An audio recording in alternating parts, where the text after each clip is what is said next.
आदरणीय हरीश भैया, आदरणीय अशोक साहू जी, आदरणीय हमारे नेता, हमारे मुखिया, हम सबके मार्गदर्शक माननीय डॉक्टर सियाराम साहू जी, आदरणीय हमारे मुखिया राम कुमार भट्ट जी, आदरणीय माननीय मोतीराम चंद्रवंशी जी, आदरणीय संतोष पटेल जी, आदरणीय अनिल ठाकुर जी, नगर मंडल के अध्यक्ष आदरणीय चंद्रप्रकाश चंद्रवंशी जी, आदरणीय डॉक्टर साहब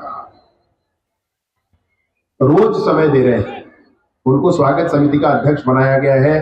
तो मैंने जब डॉक्टर साहब से मुलाकात की, सुबीर श्रीवास्तव साहब से, डॉक्टर साहब आप लगे हैं, तो बोले मैं रोज आ रहा हूं। तो एक बार हमारे स्वागत समिति के अध्यक्ष जी का ही स्वागत आप तालियों के साथ कर दें। डॉक्टर साहब अनवरत समय दे रहे हैं और ऐसे ही अतुल भैया इस समिति के मुखिया बन करके और हम सबको प्रेरणा दे रहे हैं, हम सबके लिए ये काम आगे बढ़ा रहे हैं। आदरणीय मुकेश अग्रवाल जी अनवरत इस काम पे लगे हुए हैं। आदरणीय प्रांजल ठाकुर जी, आदरणीय जसविंदर बड़का जी जो कार्यक्रम के संयोजक के नाते काम कर रहे हैं। आदरणीय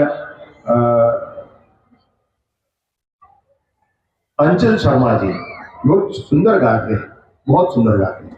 मैं कई बार YouTube पर उनको खोज कर देखता हूँ, उनके गाने सुनता हूँ और सुबह का समय जब शेविंग करना होता है तो वो गाने में जरूर लगा लेता हूँ।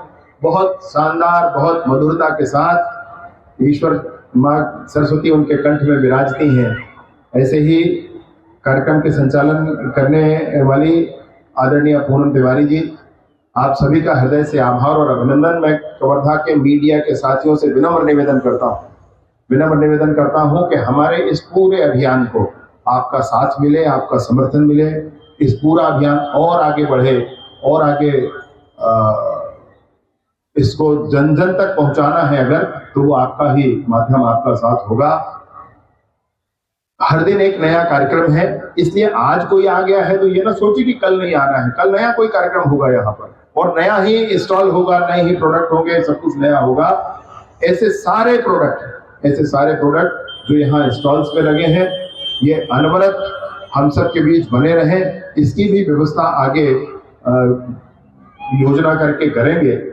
मैं आज के इस पूरे आयोजन के लिए और आयोजन में उपस्थित सारे मंचासीन अतिथियों के लिए, वैसे प्रथम पंक्ति में बैठे सभी लोग ऐसे हैं जिनको मंच पर ही होना चाहिए, परंतु अब एक ही बात है, चाहे उधर बैठा जाए या इधर बैठा जाए। और जितने भी साथीगण हमारे कवर्धा के विराजे हैं, मैं उन सबका भी हृदय से आभार और अभिनंदन करता हूँ।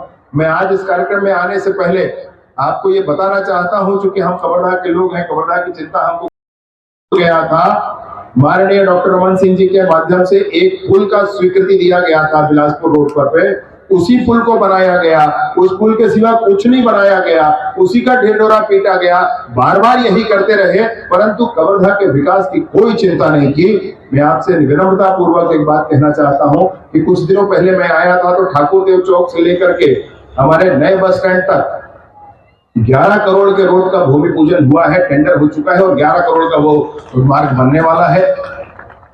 कवर्धा का वो बस स्टैंड जिसमें इतना इंफ्रास्ट्रक्चर लग गया है, उसको शुरू होना चाहिए, उसको जल्दी प्रारंभ होना चाहिए। साथ ही साथ उसी दिशा में कुछ दिनों पहले जाकर के हम लोगों ने घोटिया फार्म के पास में वो जगह चिन्हांकित की थी जिसमें मेडिकल कॉलेज का भवन बन सकता है, और अभी जाकर के मेडिकल कॉलेज का टेंडर भी लग गया है। मेडिकल कॉलेज का बिल्डिंग भी जल्दी बनना प्रारंभ कवर्धा में हो जाएगा। उसका भी मार्ग वही ठाकुर देव चौक वाला मार्ग होगा। यह भी हमारे कवर्धा के लिए आवश्यक था। इसके साथ साथ मैं आपको बताना चाहता हूं कि आज ही मैं अकेले 5 करोड़ 75 लाख का भूमि पूजन मैंने किया है।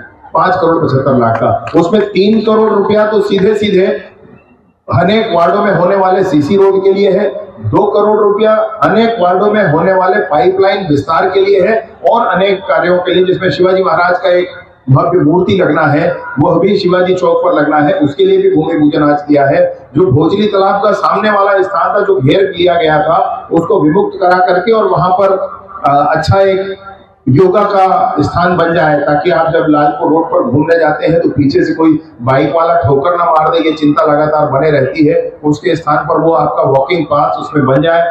साथ ही साथ नगर पालिका के सामने वाले जगह पर जो पुराने बिल्डिंगें बनी थी उन बिल्डिंगों को हटा करके वहां पर एक अच्छी चौपाटी बन जाए। ऐसा कवर्धा के डेवलपमेंट के लिए अनेक चीजों को साथ लेकर आगे आ रहे हैं। कवर्धा नगर पालिका का पुराना वो स्थान जहां पर से नगर पालिका का वो बिल्डिंग हट गया था, आज 5, 6, 7, 8 साल हो गया, परंतु वहां पर निर्माण नहीं हो पाए। 10-15 साल हो गया बता रहे हैं माननीय अध्यक्ष, पूर्व अध्यक्ष महोदय। तो वहां पर भी वो भवन, वो कॉम्प्लेक्स तुरंत बन जाए, इसके लिए निर्धारित किया गया है। एक आकाश आहूजा जी का नाम पूरे व्यापारियों ने निर्धारित किया है। अगर आपके मन में कोई भी विषय आता है, ये मत सोचिए कि वहां कोई बिल्डिंग बनने वाला है तो नगर पालिका बना देगा, इंजीनियर नक्शा बना देगा, बिल्कुल ऐसा नहीं है। कवर्धा के जन को अपनी सहभागिता निभानी है। हर एक व्यक्ति से मैं निवेदन करता हूं, आपके मन में जो भी विचार है कवर्धा के विकास के लिए, आप जरूर उन तक पहुंचाएं। नगर पालिका के सीएमओ को सीधा आप दे सकते हैं, या शहर में आकाश आहूजा जी और 1-2 लोगों का नाम उन लोगों ने तय कर रखा है, उनको आप दे सकते हैं। सबका संकलन करके जो भी निर्माण कार्य होगा उसमें आप सबकी सहभागिता सुनिश्चित हो, इसका भी निर्धारण किया गया है। यानी कि नगर का विकास जन भागीदारी से ही हो, ये पक्का किया जा रहा है। और ऐसे विभिन्न स्थानों को चिन्हांकित आप स्वयं करें, आप स्वयं सोचें कि इसको कैसे किया जा सकता है, मुझ तक भी बताएं। और जहां आप बता सकते हैं, 2 स्थान मैंने आपको बताया, नगर पालिका या है, आप वहां पर भी बताएं। विभिन्न स्थान जिनका डेवलपमेंट होना चाहिए। मैं भी एक आखिरी निवेदन करके अपनी बात समाप्त करूंगा। आज स्वदेशी का संकल्प है, इस दिशा पर बढ़ना चाहिए जरूर। आज ग्लोबल मार्केट है, ग्लोबल मार्केट ठीक है भाई, लेकिन ग्लोबल मार्केट में हमारा प्रोडक्ट होना चाहिए, हमारे भारत में बड़ा प्रोडक्ट होना चाहिए। ग्लोबल मार्केट है तो हम दूसरे का प्रोडक्ट खरीदने के लिए ग्लोबल मार्केट नहीं होता है। माननीय नरेंद्र मोदी जी ने मेक इन इंडिया और मेड इन इंडिया, ये दोनों ही कॉन्सेप्ट लेकर भारत में काम प्रारंभ किया है। उन्होंने कहा है कि नवाचार हमारे देश में बढ़ना चाहिए। उन्होंने कहा है कि हमारे देश में स्टार्टअप्स बढ़ने चाहिए। अब स्टार्टअप बढ़ने के लिए एक बहुत अच्छा काम छत्तीसगढ़ की सरकार में माननीय विष्णुदेव साई जी के मार्गदर्शन में वो विभाग जो मुझे उन्होंने दिया है, जो टेक्निकल एजुकेशन का और साइंस एंड टेक्नोलॉजी का डिपार्टमेंट है, वो डिपार्टमेंट दिया है। उस डिपार्टमेंट के संदर्भ में मैं एक बात आपसे बताना चाहता हूं। आई हब छत्तीसगढ़ एक ऐसी संस्था का प्रारंभ किया जा रहा है। मेरी बात थोड़ा ध्यान से